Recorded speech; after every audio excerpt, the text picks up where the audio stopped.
예수님께서 당하신 순환 중에 육체적인 고통도 있고 또 하나님께 버림을 받은 자가 되어 죄를 지고 가시는 그런 영혼의 고통도 있고 또 3년 반 동안 자기의 모든 것을 쏟아부으면서 가르쳤던 제자들이 예수님을 다 떠나고 심지어 베드로는 예수님을 3번이나 부인하는 그런 고통도 포함되어 있습니다.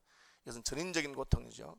그래서 예수님 이런 고통 당하신 것은 인간의 모든 죄와 고통을 감당하셨기 때문에 그렇습니다. 우리가 살아가는 동안에 믿었던 사람들로부터 배신을 당할 때 우리는 굉장한 고통을 느끼게 됩니다. 그런데 예수님께서는 믿었던 제자들로부터도 이런 배신을 당하는 그런 일을 경험하게 되셨습니다. 그것은 목자를 치리니 양의 떼가 흩어질 것이다 라고 말씀하신 것처럼 스가랴서 13장 7절에 보면 만군의 여호와가 말하노라 가라 깨어서 내 목자 내 짝된 자를 치라 목자를 치면 양이 흩어지리니와 그렇게 돼 있어요. 그래서 구약 성경에도 에스겔서에도 마찬가지로 목자가 없으므로 그것들이 흩어지며 흩어져서 모든 들짐승의 밥이 되었도다 라고 말씀하신 구약의 예언이 성취되는 것입니다. 예수님께서 이 스승이 잡히고 나니까 3년 동안 잘 따라다니던 제자들이 갑자기 다 흩어졌어요. 이게 좀 의아한 일입니다. 한번 선생님을 따라가면서 끝까지 죽기를 각오하고 하는 그런 사람이 있을 법한데 다 흩어진 것이죠. 그것은 예수님께서 당하신 고난의 한 부분, 예수님이 우리를 위해서 당하실 고난을 보여주는 것입니다. 그러므로 세상 살아가는 동안에 사람에게 배신을 당하거든 너무 낙심하지 마시고 바로 이런 것 때문에 예수님께서 제자들에게 버림당하시는 그런 고난을 우리를 대신해서 지셨구나 그렇게 생각하시고, 저는 의아한 게 예수님이 직접 가르친 제자잖아요. 다른 사람도 아니고 예수님 직접 선발하셔서 직접 데리고 다니시면서 3년 반 동안 같이 공동생활하면서 그분의 말씀을 보고 그분의 행동을 보고 기적과 능력을 보고 다 했잖아요. 그랬는데 순식간에 쫙 흩어져 버렸어요. 뭘 보여줍니까? 그것이 바로 인생입니다. 여러분, 목사라고 해서 믿을 수 있는 것이 아니고 또 오래 예수 믿었다고 해서 믿을 수 있는 것이 절대 아닙니다. 인간의 본질이 저러니까 예수님께서 우리를 위해서 오셔야 됐구나 그걸 알아야 됩니다. 그나마 위로가 되는 게 누굽니까? 베드로였어요. 다 흩어졌는데 베드로는 뒤에서 살살 따라옵니다. 다 도망가려고 할 때 베드로는 칼을 뽑아서 그 말고의 귀를 쳤습니다. 그런데 예수님께서 그러지 말아라 말리니까 베드로도 그냥 설 힘이 빠져버렸어요. 그게 이제 욱하는 성질이 있고 순간적으로는 탁 할 수 있는데 지속적으로 하는 것은 어려운 거예요. 제가 늘 말하는 게 항상 하는 것이 중요합니다. 항상 하는 거. 평소에 하는 게 중요하고 항상 하는 게 중요합니다. 새벽기도도 특별할 때 하면 딱 오는 거 할 수 있어요. 그러나 일생 계속해서 하는 것은 진짜 하나님 은혜가 아니면 안 되는 것입니다.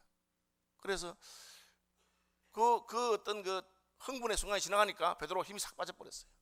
그래서 그냥 예수님을 멀찌감치 이렇게 따라옵니다. 그나마 베드로가 그래도 한 명이라도 남아서 따라오는 게 예수님에게 위로가 되었을 수 있습니다. 그렇지만 베드로가 어떻게 합니까? 예수님 부인합니다.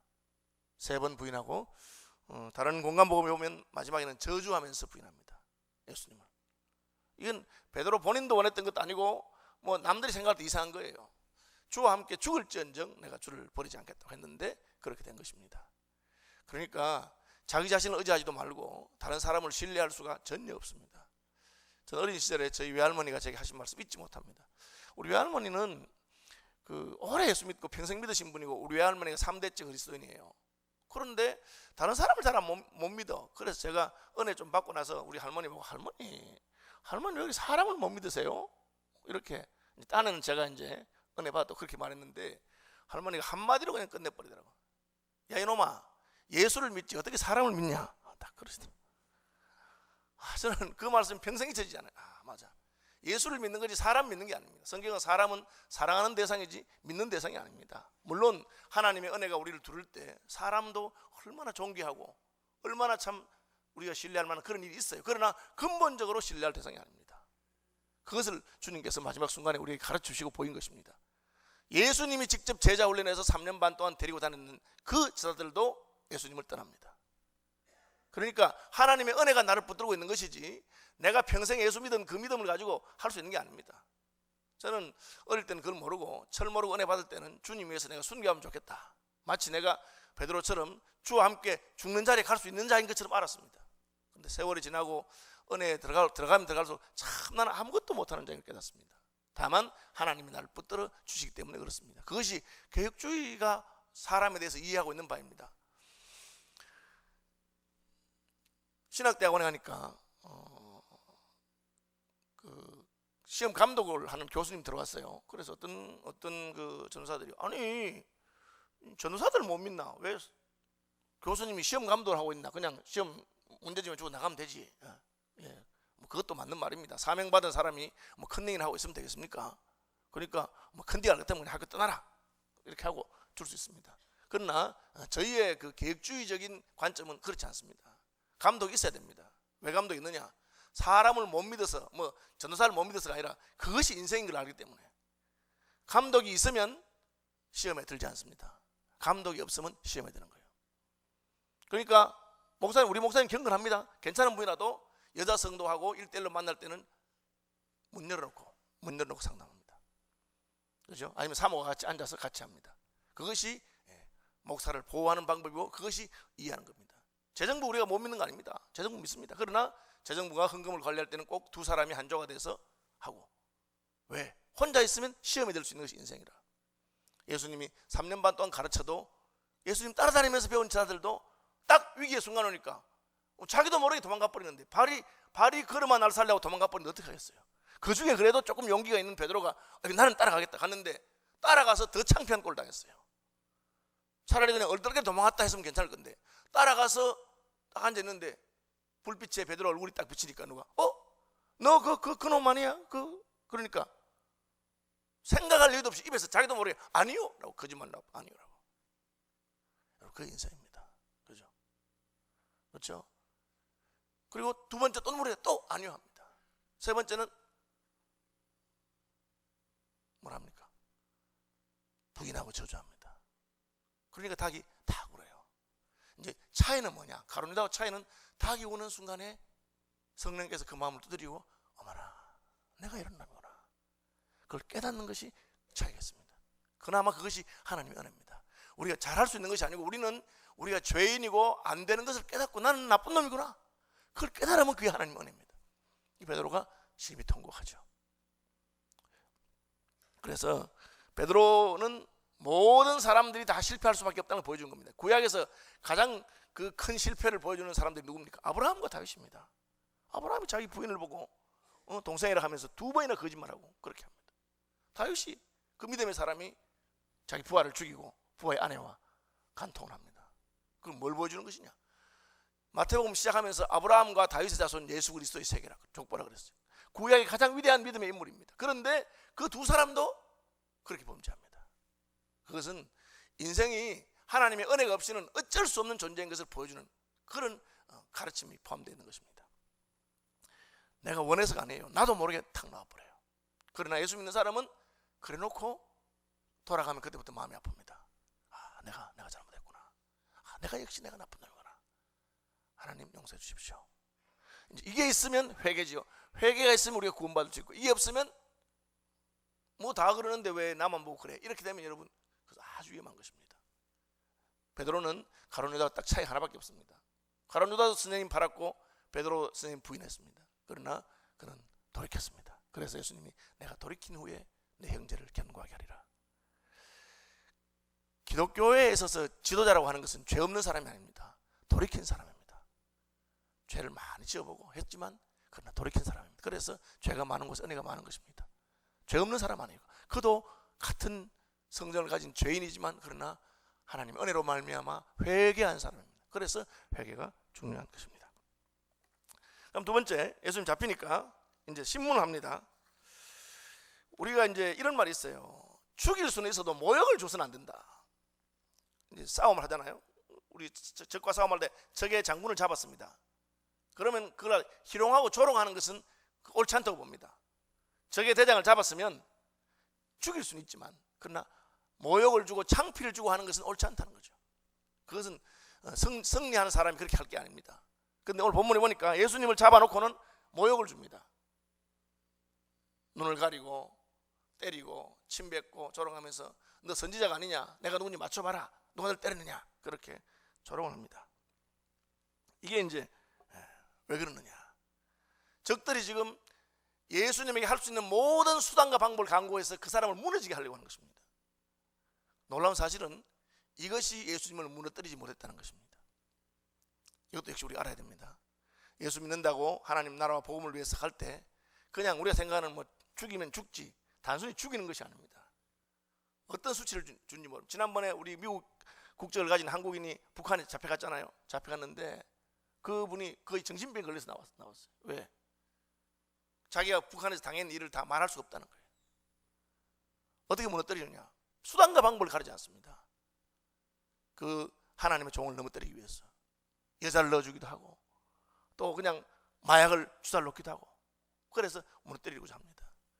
예수님이 잘못했으면 그냥 잡아서 재판하고 처형하면 됩니다. 그런데 모욕을 하고 조롱을 합니다. 이건 역시 인생이 당할 수 있는 모든 고난과 수치에 대해서 예수님이 우리를 위해서 당하신 것을 말합니다. 그럼에도 불구하고 예수님께서 말씀하신 것처럼 몸은 죽여도 그 영혼을 어떻게 하지 못하는 자를 두려워할 필요가 없습니다. 예수님의 몸에, 예수님의 정신에 어떤 고통을 가하지만 그러나 그 영혼 하나님 붙이시고 창세기에 말한 것처럼 뱀이 여자의 후손에 발꿈치를 무는 것으로 끝입니다. 발꿈치를 물지만 더 이상 할 수 없습니다. 여자의 후손은 뱀의 머리를 치게 될 것입니다. 그래서 예수님에게 준 모욕과 조롱은 역설적으로 어떤 수치를 준다 해도 메시아의 영혼을 상하게 할 수 없다, 그 메시아의 그 과업을 망치지 않는 것을 보여준 것입니다. 지금 우리는 평안한 시대에 살고 있는데 지금도 전 세계 수많은 나라들에서 예수 믿는 것 때문에 모욕을 당하고 박해를 당합니다. 그 사람들이 그냥 총에 맞아 죽고 돌에 맞아 죽는 정도의 수치만 하는 게 아닙니다. 어떤 조롱과 견딜 수 없는 정신을 파괴시키기 위한 그런 일들을 많이 자행합니다. 왜 로마 시대에 사람을 갖다가 사자가 있는 데서 넣어가지고 사자가 잡아먹도록 하느냐?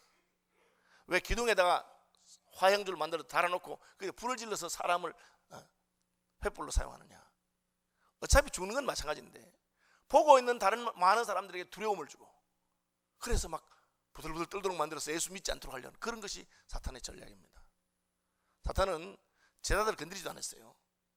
그냥 제자들은 다 도망가고 둡니다. 예수님만 딱 잡았습니다. 자기들은 요 대장만 잡아가지고 어떻게 하면 된다고 알고 있었기 때문에. 그리고는 예수님에게 말할 수 없는 모욕과 박해를 가합니다. 그러나 놀랍게도 그것은 주님을 건드릴 수 없었습니다. 눈을 가려놓고 때리면서 누군지 알아맞혀라, 네가 선지자가 아니냐, 그렇게 말합니다. 예, 선지자는 알아맞힐 수도 있습니다. 우리가 다니엘 선지자를 보면 바벨론 왕 느부갓네살이 꿈을 꿔놓고는 자기 꿈을 해몽해달라, 그 수많은 박사와 술객들이 임금님 꿈을 알려주시면 해몽하겠다니까 꿈도 너희가 알아맞추고 해몽도 해라, 그렇게 했어요. 그게 말이 안 되잖아요. 그런데 다니엘이 맞춥니다. 꿈도 알아맞추고 해몽도 합니다. 왜? 하나님께서 그걸 다 하기 때문에. 그럼 예수님이 그걸 못했느냐? 얼마든지 할 수 있습니다. 눈 가리고 있으면서 때리면 이놈 너는 누구네 지파의 누구고 너는 누구 다 알고 있습니다. 그런데 그렇게 하지 않습니다. 가린다고 해서 뭐 몇 마디만 했으면 놀라서 자빠질 수 있을 것입니다. 그렇게 하지 않습니다. 그것은 내가 당해야 될 모욕이니까 내 수치와 모욕을 내가 당하는 것입니다. 그것이 바로 다윗이 하는 것입니다. 다윗이 자기가 범죄한 다음에 아들 압살롬의 반역이 일어나고 쫓기는데 시므이라고 하는 베냐민 지파의 한 사람이 이놈아 네가 사울왕 하나님이 세우신 왕을 갖다가 네가 죽이고 했으니까 너도 이런 일을 당한다. 거짓말이에요. 다윗이 사울을 죽인 게 아닙니다. 그런데 그 모욕을 당할 때 옆에 있던 장군들이 임금님 보고만 계십시오. 그냥 말리지만 하면 제가 저놈 한 칸에 죽이고 우리가 지금 쫓기는 일이라도 저놈 하나 못 죽이고 가겠습니까? 이러는데 가만둬라. 하나님 보고 계시니까. 내가 억울함이 있으면 그 억울함 때문에 하나님께서 나를 불쌍히 여기시지 않겠느냐. 이것이 주님께서 가신 길입니다. 그래 가만히 계신 것이죠. 그걸 못 맞추겠습니까? 그놈들을 그냥 예수님 잡으러 왔을 때 내로를 하니까 뒤로 쫙 자빠졌다, 날아갔다, 나가 떨어졌다, 그런 말도 있어요. 실제로 제가 영국에서 마지막에 배웠던 선생님 같은 분은 은사를 한창 받을 때는 누가 자기한테 몸만 딱 부딪혀도 날아가 버려요. 하나님 그런 능력을 주시기도 하고 하는 분이에요. 뭐 그걸 못 하겠습니까? 눈 가리고 손대는 순간에 막 전기가 지직 통해 가지고 막 깜짝 놀라도록 그거 못하겠어요. 그렇게 하지 않았습니다. 그것이 메시아가 당하실 고통이고 모욕이었기 때문에 그래서 그대로 다 받습니다. 우리도 마찬가지입니다. 하나님께서 을을 위해서 핍박을 받은 자가 복이 있다. 나를 인하여 너희를 욕하고 거짓으로 너희를 거스려 모든 악한 말 할 때에는 기뻐하고 즐거워해라. 왜? 천국이 너희의 것이니라. 예수님은 잡혀서 그 잡힌 그 순간까지도 천국 백성 되신 것을 보여준 것입니다. 을을 위해서 핍박을 받으셨고 모든 모욕과 거짓으로 악한 말 할 때 대꾸하지 않았습니다. 그것이 바로 이사야서 53장에 예언한 틀 깎는 자 앞에서 잠잠한 양같이 그가 가만히 있었다 하는 것을 보여주는 것입니다. 아무 말 하지 않으니까 이제 공회 앞에 데려갑니다. 최후의 진술을 시키는 것이죠. 법정 판결하려고. 왜 이제 이렇게 되느냐? 예수님을 보고 정죄할 수 있는 사람이 아무도 없습니다. 예수님은 이미 간음하다가 현장에 잡힌 여자의 사건을 통해서 보여주었어요. 간음하다가 현장에 잡혔으니까 죄인입니다. 그 죄인을 데려왔는데, 여자만 데려와서 그 유대인들이 이 사람이 간음하다 현장에 잡혔는데 율법에 의하면 돌로 때려 죽이려 하는데 어떻게 하면 좋겠냐 물어본 거예요. 예수님 그때 뭐라 하셨습니까? 가만히 계시다가 딱 한마디 했어요. 너희 중에 죄 없는 자가 먼저 돌로 치거라. 아무도 대답 못했습니다. 그 말 듣는 순간에 전부 다 마음의 가책을 받아가지고 하나 둘씩 다 떠났습니다. 예수님이 너를 정죄하던 자들이 어디 있느냐? 다 갔습니다. 나도 너를 정죄하지 않으니 가라. 그렇게 하셨어요. 예수님 말씀 한마디만 하면 아무도 대답 못할 거예요. 그죠? 그렇더라고. 저는 그 무슬림권 선교와 관련한 일을 하고 있잖아요.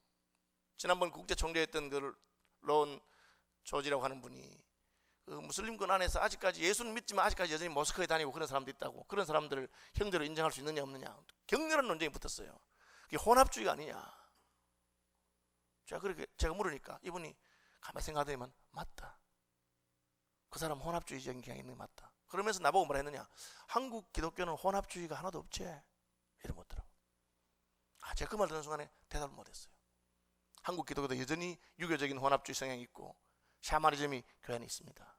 그리고 그 다음 말하는 게 혼합주의가 아니라는 게 아니고 하나님의 역사는 시작됐고 완성됐다는 말은 아니다. 부족한 점이 있지만 그래도 그 가운데 하나님의 역사가 있다는 게 아니냐. 제가 그때 아무 말도 못했어요. 그죠? 유대인들이 예수님께서 한마디만 하시면 자기들은 아무 말도 못할 것입니다.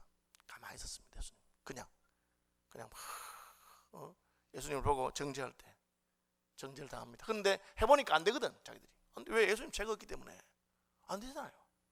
그러니까 거짓 증인을 동원한 것이고, 그러니까 1대1로 너 나쁜 놈이야 하는데 내 손가락이 부끄러운 그런 사람이 있어요.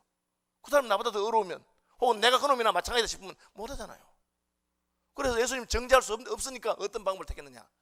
공회라고 하는 조직을 이용합니다. 조직. 공회라고 하는 조직에 가서 그 공회가 결정했다. 저놈이 나쁜 놈이라고. 쉽게 말하면 법원에 가서 저놈이 유죄 판결을 받았다. 그 말 한 겁니다. 사실 우리가 법원을 다 믿어야 되지만 항상 그런 것은 아닙니다. 그렇죠? 저희 고신교단이 어떻게 출발했습니까? 신사참배한 것이 죄라고 하니까 한국교회 총회가 고신교단을 제명했어요. 그렇죠? 시간이 지나니까 드러난 거죠. 공회를 이용해서 예수님에 대해 정죄하려고 한 것입니다. 그것도 잘 안 되는 거야. 안 되니까 이제 묻습니다. 당신이 메시아냐? 네가 메시아냐 물어본 겁니다. 이 질문은 이렇게 모욕을 당하고 이렇게 창피를 줬는데 너 메시아라고 아니라고 하기만 하면 끝나는 거 아니냐? 그게 아주 교묘한 함정이에요. 그게 무슨 뜻입니까? 예수님이 자기를 부인하면 그때부터 될 것입니다. 봐라, 본인이 아니라고 했다고. 그렇죠? 본인이 내가 메시아다 하면은 그걸 꼬투리 잡아서 예수님은 잡아 죽이려고 할 것입니다. 그런데 이제 예수님이 법정에 최후 진술을 하죠. 말합니까? 내가 그다. 맞다. 너희가 말했다. 그러니까 그 다음부터는 그냥 더 말할 것도 없다고 그냥 딱 덮어버리고 그 말한 것에 대해서 옳은지 그런지 하지 않고 지가 메시아를 했으니까 그걸로 우리는 끝났다. 그렇게 말한 거예요. 예수님 왜 그렇게 말씀하셨느냐? 이렇게 말합니다. 내가 메시아다. 내가 권능의 우편에 앉아서 심판할 날이 있을 것이다. 그렇게. 그게 뭐냐? 너희가 지금 나를 재판하는데 조금 있으면 내가 너희를 재판할 것이다. 그 말입니다. 근데 이 말을 견딜 수가 없어요. 왜? 남을 손가락질하는 사람이 자기 잘못을 남이 말하면 견디지 못합니다. 그게 죄인의 특징입니다. 그래서 그걸로 끝났습니다.